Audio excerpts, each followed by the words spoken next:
Ageu capítulo 1. Ageu exorta o povo a reedificar o templo. Nós vamos começar hoje a expor todo esse livro da Bíblia. Hoje, domingo que vem, no outro, estaremos nos debruçando sobre a mensagem que esse profeta tem para a nossa igreja. Amém? Ageu capítulo 1.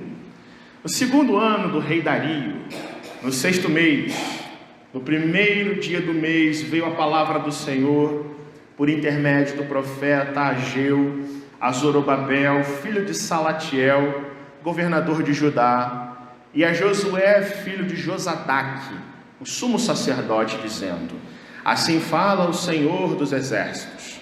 Este povo diz: não veio ainda o tempo em que a casa do Senhor deve ser edificada. Veio, pois, a palavra do Senhor por intermédio do profeta Ageu, dizendo: acaso é tempo de habitardes vós em casas apaineladas, enquanto esta casa permanece em ruínas? Ora, pois assim diz o Senhor dos exércitos: considerai o vosso passado. Tendes semeado muito e recolhido pouco. Comeis, mas não chega para fartar-vos. Bebeis, mas não dá para saciar-vos. Vestis-vos, mas ninguém se aquece. E o que recebe salário, recebe-o para pô-lo num saquetel furado. Assim diz o Senhor dos exércitos: considerai o vosso passado. Subi ao monte, trazei madeira e edificai a casa. Dela me agradarei e serei glorificado, diz o Senhor. Esperastes o muito, e eis que veio a ser pouco. E esse pouco, quando o trouxestes para casa, eu com um assopro o dissipei. Por quê? Diz o Senhor dos exércitos: por causa da minha casa, que permanece em ruínas, ao passo que cada um de vós corre por causa de sua própria casa. Por isso os céus sobre vós retêm o seu orvalho, e a terra os seus frutos. Fiz vir a seca sobre a terra, e sobre os montes, sobre o cereal, sobre o vinho, sobre o azeite, sobre o que a terra produz, como também sobre os homens, sobre os animais, e sobre todo o trabalho das mãos. Então Zorobabel, filho de Salatiel, e Josué, filho de Josadaque, o sumo sacerdote, e todo o resto do povo atenderam a voz do Senhor, seu Deus, e as palavras do profeta Ageu, as quais o Senhor, seu Deus, o tinha mandado dizer, e o povo temeu diante do Senhor. Então Ageu, o enviado do Senhor, falou ao povo, segundo a mensagem do Senhor, dizendo: eu sou convosco, diz o Senhor. O Senhor despertou o espírito de Zorobabel, filho de Salatiel, governador de Judá, e o espírito de Josué, filho de Josadaque, o sumo sacerdote, e o espírito do resto de todo o povo. Eles vieram e se puseram ao trabalho na casa do Senhor dos exércitos, seu Deus, ao 24º dia do sexto mês. Vamos orar, irmãos. Senhor Deus, Pai amado, Tua palavra, Senhor, é fiel e digna de toda aceitação. Cristo Jesus veio morrer pelos nossos pecados, por pecadores, dos quais eu e meus irmãos aqui presentes somos os principais, Senhor, que mais merecemos, que mais precisamos do Teu perdão nesta manhã. Assim nos consideramos, Senhor. E por isso, ó Deus, pedimos que o Teu Espírito Santo ilumine a mente e o coração de cada um de nós, ilumine a mente e o coração deste pregador que irá proferir a Tua palavra, Deus. Dá-me clareza, Senhor, dá-me objetividade, fidelidade à mensagem que foi dita pelo profeta Ageu, Deus, para que esta mesma mensagem flua nos nossos corações, transformando a nossa vida para a Tua honra e Tua glória. Em nome de Jesus é que te oramos. Amém. Queridos, a grande verdade da vida é que ninguém, ou quase ninguém, gosta de ser confrontado.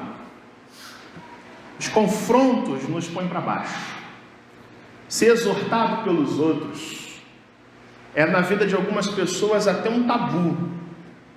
Ser confrontado, ser disciplinado, ou que alguém fale que o que a gente fala ou o que a gente faz é errado. Num primeiro momento, isso tem a tendência de soar para nós como coisa negativa, que bota a gente para baixo. Ninguém gosta de ser confrontado. A realidade da vida humana é que nós, via de regra, gostamos de elogio, gostamos de incentivos, gostamos de parabéns, gostamos de reconhecimento, gostamos que as pessoas nos olhem e achem que a gente é bom no que faz, bonito diante dos outros, ou que elogie, encoraje aquilo que temos sido e que temos feito. Ninguém gosta quando as nossas ações precisam de correção e de ouvir isso. O que é interessante é que na Bíblia ser confrontado não é uma coisa ruim, é uma coisa boa. Ser confrontado na palavra de Deus pelo próprio Senhor da palavra é uma coisa positiva e não negativa.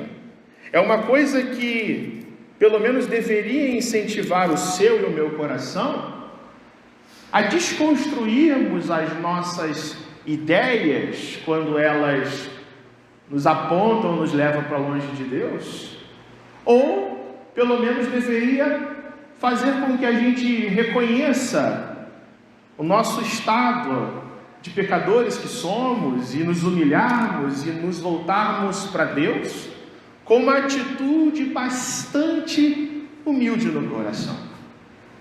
A palavra de Deus não é uma palavra dada para nós para que a gente somente se sinta bem no coração. A grande verdade é que a palavra de Deus vai, muitas vezes, fazer nos sentirmos constrangidos com quem nós somos.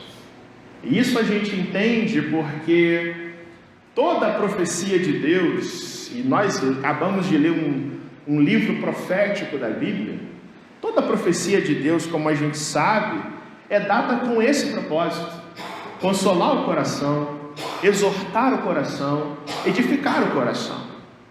Portanto, a Bíblia é um livro que precisa ser lido contra o nosso próprio ego, contra tudo aquilo que a gente acha que a gente sabe, porque na realidade a gente sabe que as nossas ideias nem sempre compensam.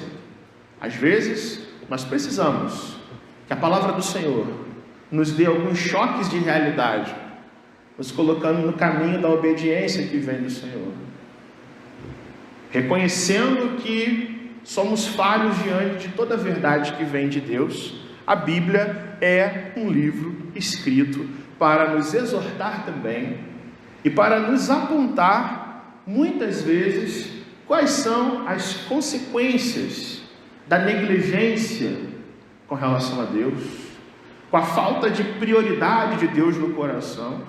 A Bíblia frequentemente traz uma mensagem nos seus textos que faz com que a gente tenha que olhar para dentro do coração e fazer uma espécie de balanço demonstrativo, uma contabilidade espiritual do que está certo e do que está errado, que precisa ser mudado no nosso coração.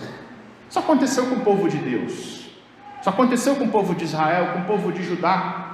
Quando a gente lê a palavra, a gente vê que por causa de muito pecado, por causa de muita idolatria, de apostasia, o povo de Deus foi enviado para 2 exílios. O primeiro exílio aconteceu no ano de 722 a.C., quando a Assíria invadiu Samaria, invadiu o reino do norte e levou cativo aquele povo que se perdeu na história.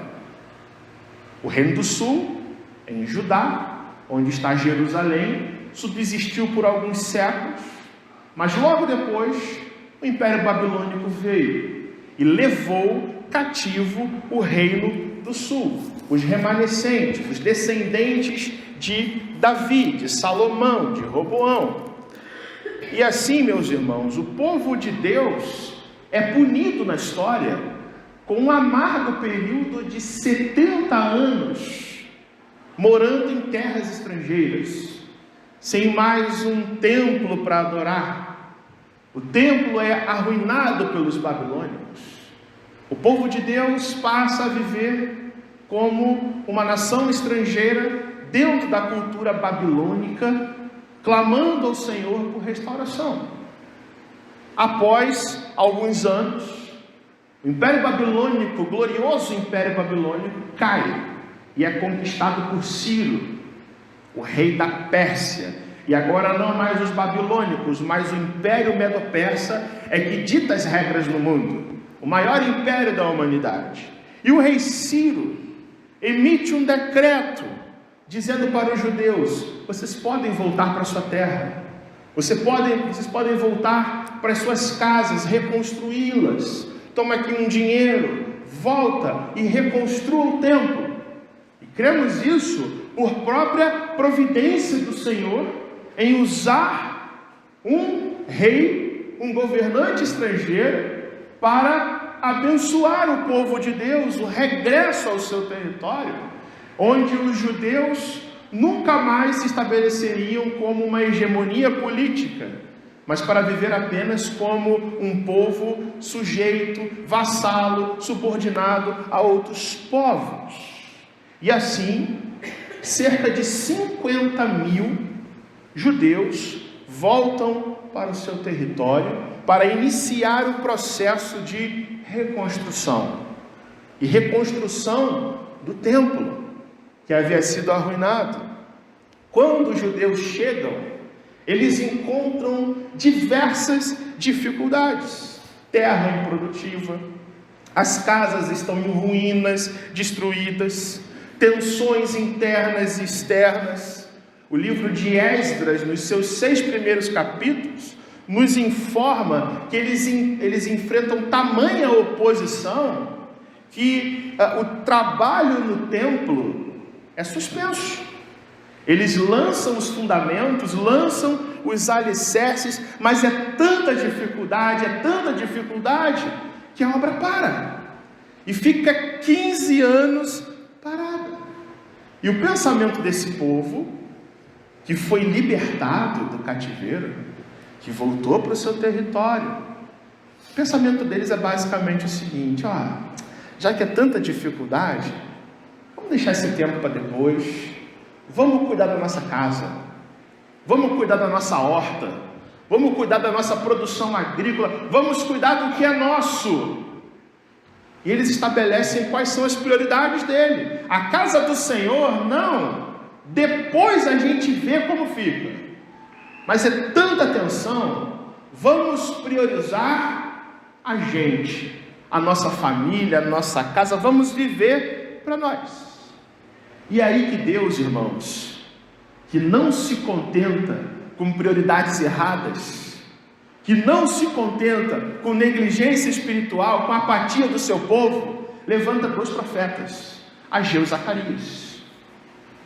E Ageu e Zacarias vão exortar esse povo a rever sua vida, rever suas prioridades, fazer uma contabilidade, confrontar o povo com o seu próprio pecado e dizer para eles o seguinte: senhores, já não é o tempo que a casa do Senhor está em ruínas, enquanto vocês estão correndo, batalhando, lutando pela sua própria casa? Ageu, meus irmãos, é um chamado à reconstrução daquilo que Deus quer, do templo de Deus, símbolo da presença de Deus, lugar de adoração, lugar de oração, lugar de perdão, lugar de comunhão do povo de Deus na Assembleia dos Santos, lugar de o povo voltar-se para o Senhor em espírito e em verdade. Ageu 1 tem esse propósito, não apenas de construir um prédio, mas sim é uma ordem do Senhor de luta contra a apatia, de luta contra o pecado de omissão por parte daquela geração. Venha comigo no texto, com a sua Bíblia aberta. Esse texto começa de uma forma emblemática, colocando o dia, colocando a profecia no período certo e se dirigindo aos líderes dessa nação. Veja no texto, lá no 2º ano do rei Dario, no 6º mês, 1º dia, a palavra do Senhor veio através de Ageu a Zorobabel e a Josué. Por que a Zorobabel e a Josué? E por que Ageu faz tanta questão de dizer que é Zorobabel que está ouvindo essa mensagem e depois Josué, meus irmãos? Zorobabel é ninguém menos do que descendente do rei Davi, é governador da terra, que presta contas ao Império Persa, mas é o líder político, é o governante da terra, e Josué é o pastor dessa turma, é o pastor dessa galera, e Deus está mostrando para nós que o seu juízo, a sua disciplina, começa nas cabeças, começa nas lideranças, começa abrindo os olhos daqueles que precisam guardar exemplo. O líder político e o líder religioso são exortados. E no verso 2, eis o conteúdo da profecia: assim diz o Senhor, este povo, Zorobabel e Josué, esse povo que vocês aí têm que cuidar, estão dizendo: não veio o tempo em que a casa do Senhor deve ser edificada. Em outras palavras, irmãos, o povo sabe que precisa reconstruir o templo, mas fica dando desculpa, fica se vitimizando, fica adiando a ordem do Senhor.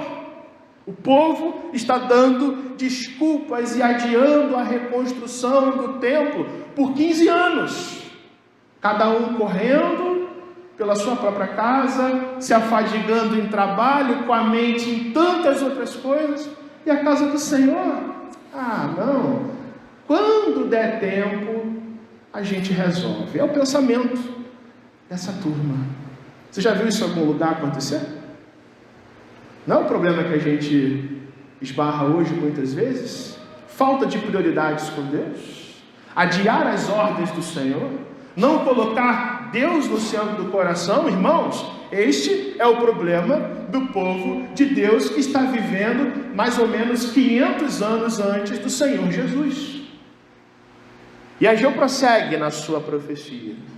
Versos 3 e 4 nos mostram que essa profecia vai no íntimo, ataca o coração, é uma agulhada no coração deles, e diz assim: a palavra do Senhor veio, vocês estão habitando em casas apaineladas, ou seja, em casas luxuosas, casas com piso bonito, parede bonita, janela bonita, sofá na sala, televisão e tudo que é bonito.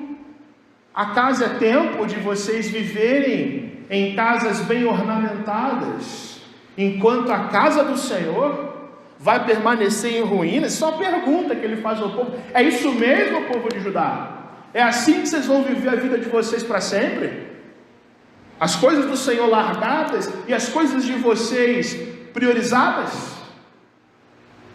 É uma pergunta que Ageu faz, e faz nessa manhã também a nós. E Ageu vem com a profecia, irmãos. Verso 5, ele vai mostrar para este povo quais são as consequências dessa negligência. Olhem para o passado de vocês. Vocês semeiam e não colhem.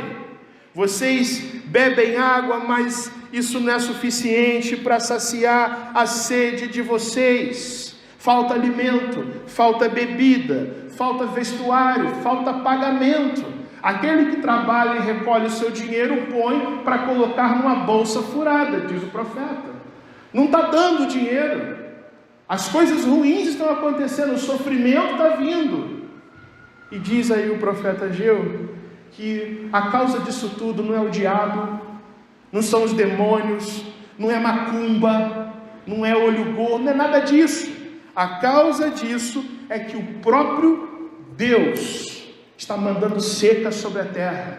O próprio Deus está trabalhando para que as coisas não deem certo na vida de vocês, para que vocês acordem, para que vocês revejam a sua vida, para que vocês olhem que vocês estão negligenciando as coisas de Deus, porque as prioridades do Senhor estão invertidas na vida de vocês. E o que o profeta Ageu fala, irmãos, é de uma atualidade incrível para nós, porque negligenciar as coisas do Senhor é pecado. Estabelecer prioridades, deixando as coisas de Deus, a vida com Deus, a casa de Deus e tudo que vem de Deus é pecado. E muitas vezes as coisas na nossa vida não se acertam, muitas vezes por falta de prioridades com o Senhor da nossa vida. Versos 7 e 8, problema identificado, agora é hora de corrigir. Deus diz assim: considerem o passado de vocês, subam o monte, cortem madeira, tragam madeira e construam o templo. Ordem do Senhor. Deus precisa chacoalhar o povo de tal forma que esse povo perceba o que tem que fazer. Senhores, catem madeira, vamos reconstruir a casa de Deus, ou seja, saiam dessa apatia, saiam dessa mornidão espiritual, parem de ficar adiando, parem de procrastinar a ordem do Senhor e vamos trabalhar. Atitude, obediência, responsabilidade, compromisso, tudo isso é muito mais agradável aos olhos do Senhor do que a adoração.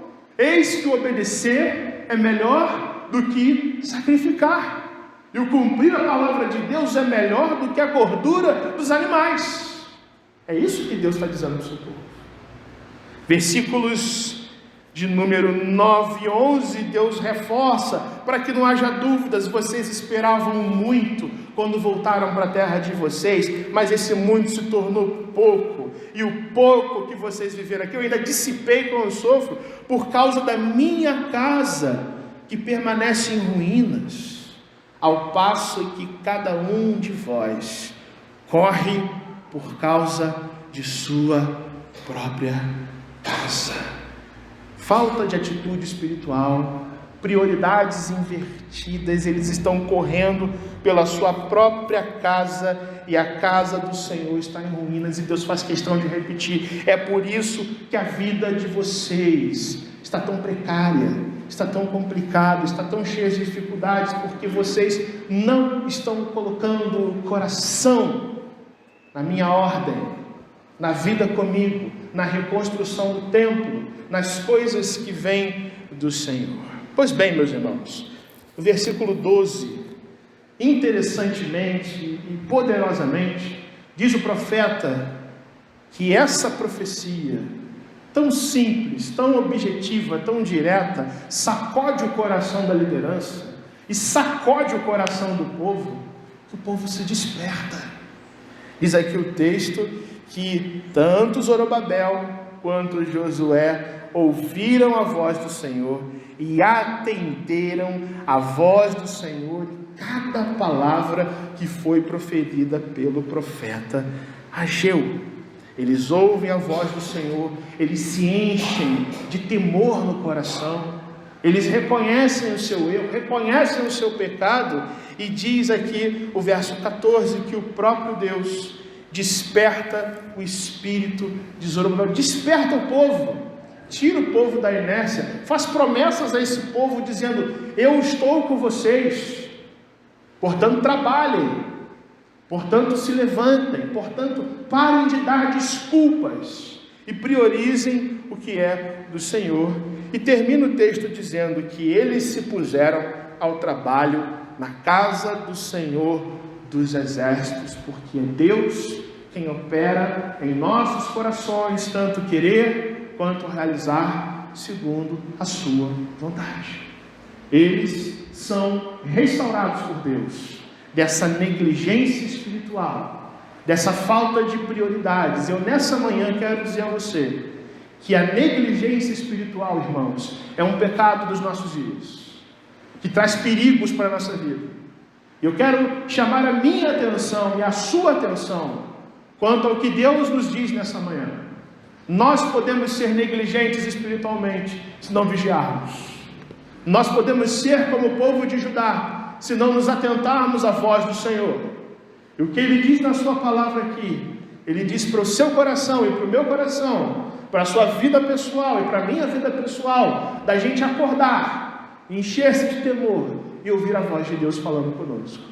Ageu nos mostra nesse primeiro capítulo quais são os perigos da negligência espiritual. É sobre este pecado que eu quero refletir com você e mostrar a você que a negligência espiritual traz ameaças à sua vida, mas Deus, que é poderoso, restaura o nosso coração. A negligência espiritual, primeiramente, ela produz em nós, queridos, uma vida apática para com Deus. É isso que o povo está vivendo. Ageu é bem detalhista nessa profecia. Esse povo está mais preocupado com a sua própria casa do que com a casa de Deus. Olha isso. O povo está mais preocupado, e por estar mais preocupado e correndo pela sua própria casa, é um povo que fica dando desculpas. Nós sabemos que o templo tem que ser reconstruído. Mas agora não. Agora eu não tenho tempo. Agora a seca na terra está fazendo as minhas plantas morrerem. Não, eu preciso dar um jeito aqui primeiro. Depois a gente se une e prioriza a casa de Deus. O que eu acho interessante é que você não vê esse povo negando as coisas. Você não vê o povo aqui dizendo: não, Ageu, eu discordo de você. Não, a casa de Deus, ela não é importante.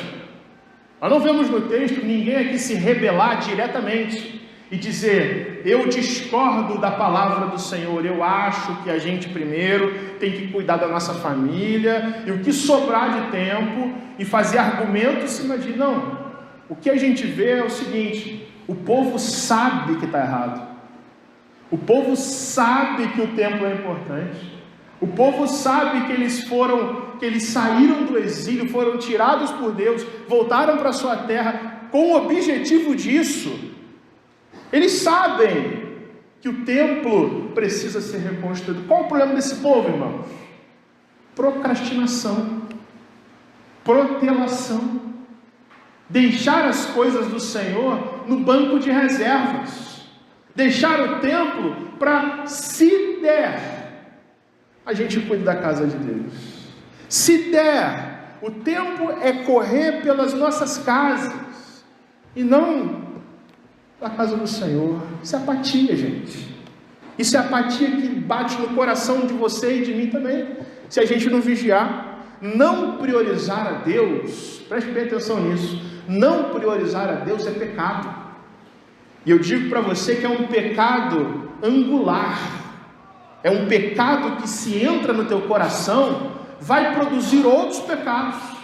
Vai abrir a porta para que a sua vida se esfrie com o Senhor de tal maneira, que vai chegar um dia que você nem reconhecer-se como cristão, você vai conseguir mais, por não priorizar o que é do Senhor. A negligência desse povo em deixar o templo em ruínas nada mais era, irmãos, do que a própria projeção do coração deles. Perceba isso. O que a gente faz com a nossa vida é um espelho daquilo que está dentro de nós. Se a casa do Senhor está em ruínas, é porque esse povo está arruinado espiritualmente. Um povo que não prioriza Deus, um povo que não sente prazer nas coisas do Senhor, de estar na casa de Deus, de cultuar o Senhor, de estar junto com os seus irmãos e ausentar-se e sempre produzir desculpas por conta disso, é pecado. Deus nos chamou para priorizarmos a Ele. Deus chamou o nosso fim, o nosso objetivo de vida é glorificar esse Deus e se alegrar no Senhor para todo sempre. O nosso Senhor Jesus, 500 anos depois desses acontecimentos aqui que nós lemos, quando Ele entra no templo, Ele vai fazer uma coisa muito semelhante ao profeta. Ele entra no templo e ele vê cambistas, vendedores de pombas, a casa do Senhor sendo usada para comercializar animais, e um povo chegando para a adoração sem trazer o seu sacrifício, chegando no templo e dizendo: quanto custa? Toma aqui, me dá esse animal, eu vou sacrificar.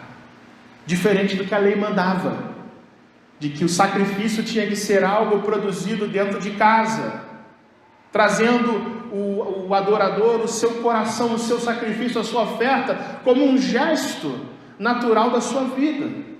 E é por isso que Jesus, quando vê aquela cena, vendo o povo não adorando a Deus espontaneamente, mas comercializando a sua fé, ele faz aquilo que fez naquele templo: expulsa os cambistas, vira as mesas.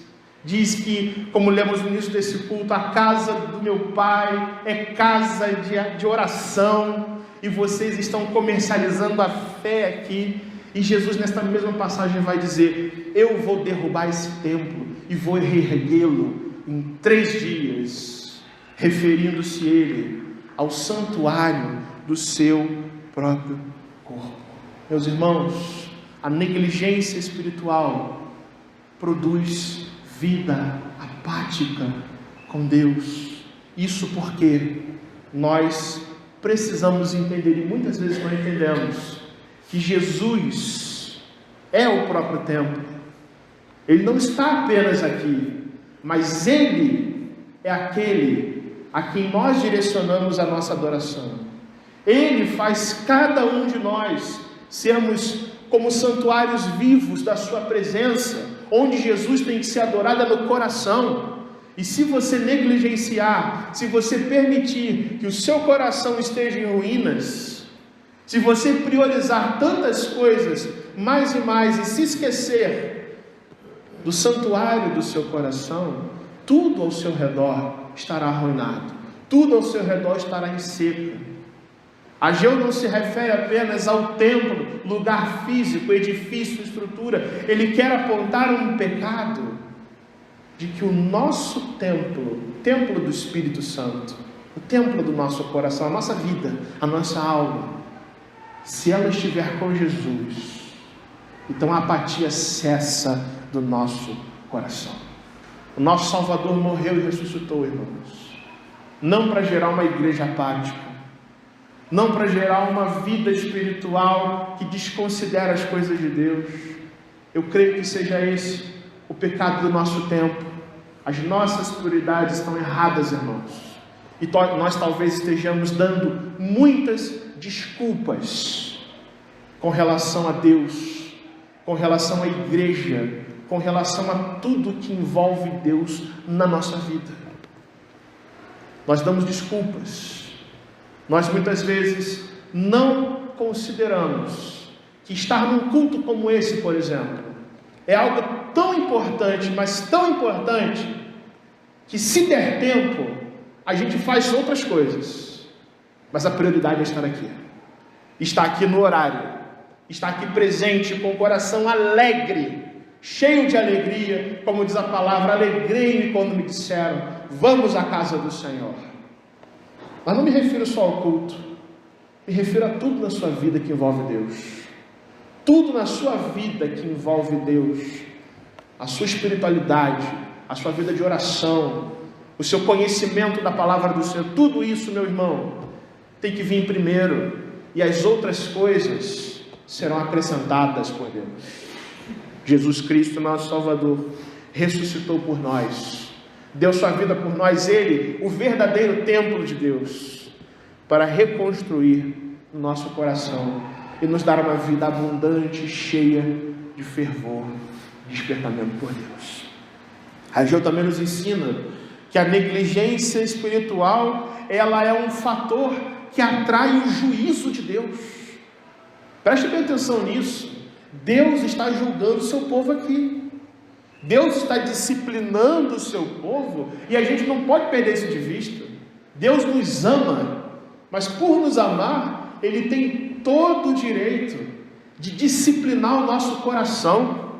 Ele manda seca sobre o povo, manda desemprego, falta comida, tudo isso para que o povo acordasse. E às vezes, irmãos, o jeito de Deus para que a gente acorde, para a gente parar de ser morno, para a gente ser quente na presença do Senhor, é justamente derramar calamidades na nossa vida, sofrimento na nossa vida, para que a gente se aproxime dele e busque a ele e reconheça o que está errado no nosso coração. O problema do povo de Deus aqui na sua palavra é que por eles estarem negligenciando, por eles estarem invertendo as suas prioridades, as suas casas são bonitas e o templo do Senhor está em ruínas, isso o próprio Deus está derramando seca, está derramando desemprego, está provando o seu povo, porque a negligência espiritual atrai o juízo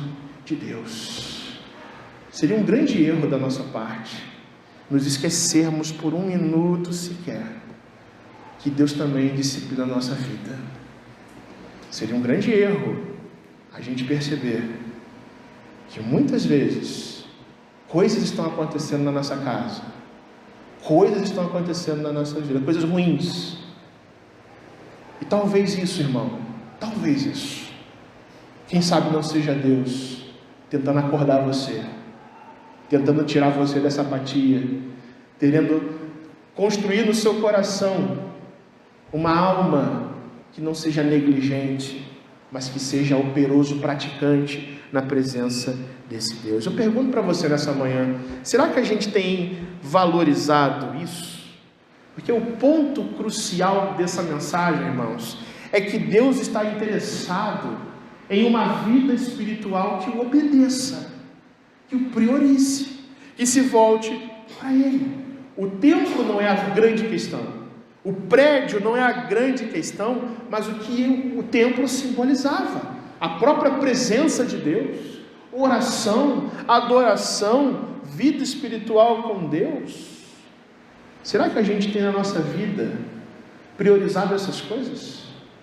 Ou será que a gente está com a nossa mente, o nosso coração tão alienado nas coisas do mundo, que a gente se esquece para o que Deus nos criou, que nós somos criados para morar com Ele eternamente, a fim de que a nossa vida hoje seja apenas como o trailer de um filme que vai passar na eternidade, cenas de vida com Deus, aqui neste mundo, nesta vida tão curta que nós temos, de tão poucas décadas, que logo acaba, isso se Jesus não voltar antes.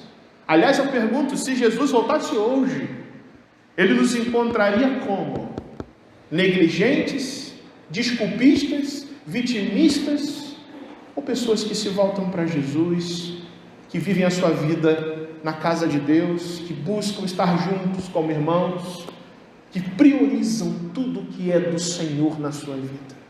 A espiritual atrai o juízo de Deus. Paulo, em 2 Coríntios 6, diz que nós somos também o templo, o santuário do Deus vivo, onde o Espírito Santo habita, irmãos. Isso quer dizer que a mensagem do profeta aqui fala para nós de uma reconstrução espiritual que deve atingir você, que atinge o coração da igreja, que é onde o Senhor Jesus habita, é onde o Senhor Jesus quer ser adorado. Você é um templo do Espírito Santo, um santuário do Altíssimo. O seu coração é onde Jesus habita plenamente, de tal forma que isso muda a sua vida. A negligência espiritual atrai o juízo de Deus, irmãos, e nos chama, portanto, a priorizarmos ao Senhor sobre todas as coisas. Por último, a Gil também nos ensina que a negligência espiritual é vencida, é triunfada, é derrotada quando há temor ao Senhor. Diz aqui o texto que a profecia é proclamada, Zorobabel ouve, Josué ouve, o povo é despertado, os líderes atendem à voz do Senhor, e o versículo de número 12 aqui é enfático, quando diz que o povo temeu. Veja na parte final, o povo temeu diante do Senhor. O temor do Senhor é o princípio da sabedoria. O temor do Senhor é também aquilo que espanta a apatia do nosso coração. O temor do Senhor é aquilo que destrói uma vida negligente e edifica no coração uma vida cristã ativa, propositiva, que se volta para Deus em todas as coisas, irmãos. Quando há temor, e temor não é a gente ter medo de ir para o inferno, temor é a gente obedecer a Deus, temor é a gente respeitar a Deus, temor é a gente priorizar a Deus pelo que Deus é, pelo que Ele fez na cruz por nós, enviando o seu Filho. Temer a Deus é reconhecer que na cruz o Filho de Deus priorizou a nossa salvação, quando Cristo poderia muito bem ter saído daquela cruz, ou Deus poderia nem ter enviado o seu Filho, mas o enviou para Ele morrer por nós, ressuscitar por nós, nos dar a vida eterna, e não vidas apáticas, não vidas que só dão desculpas, não vidas que não priorizam a Deus, mas vidas espirituais e uma igreja operosa e praticante diante do Senhor. Quando o temor existe no nosso coração, a apatia cessa, a negligência cessa, as desculpas, a vitimização, e o povo que ouve essa mensagem começa a trabalhar na reconstrução do templo. Do mesmo modo, quando o temor de Deus invade o nosso coração, há arrependimento genuíno, a fé salvadora. Sem temor, meus irmãos, não há serviço ao Senhor possível e agradável que seja na presença dEle. Sem temor, eu poderia dizer inclusive que não há amor genuíno a Deus. Amar a Deus e temer a Deus são coisas que andam juntas. Eu amo o Senhor e guardo os seus mandamentos. Eu amo o Senhor e, portanto, entendo que tudo quanto envolve Deus na minha vida precisa ser bem feito, precisa ser sério, porque Deus é digno do meu louvor, digno de toda a glória, digno de todos nós estarmos aqui nesta manhã adorando o seu santo nome e fazendo disso aqui, desse encontro aqui, um gesto natural da nossa vida, dentro de casa, na rua, na esquina, na praça, no colégio, em todo lugar que a gente vai, como servos do Senhor.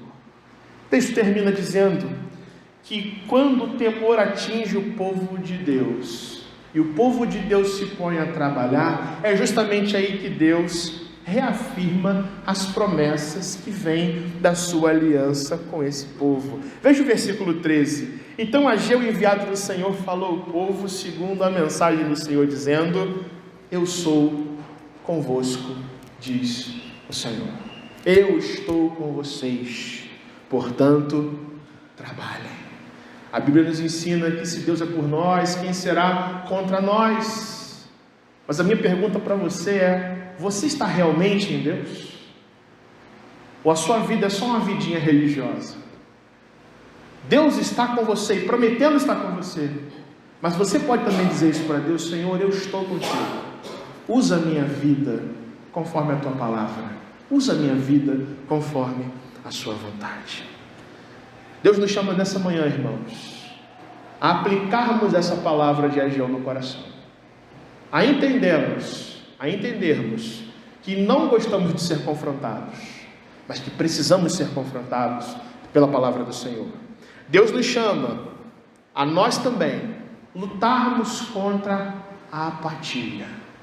Há muito crente apático na casa de Deus, irmãos. Há muito crente que não prioriza Deus.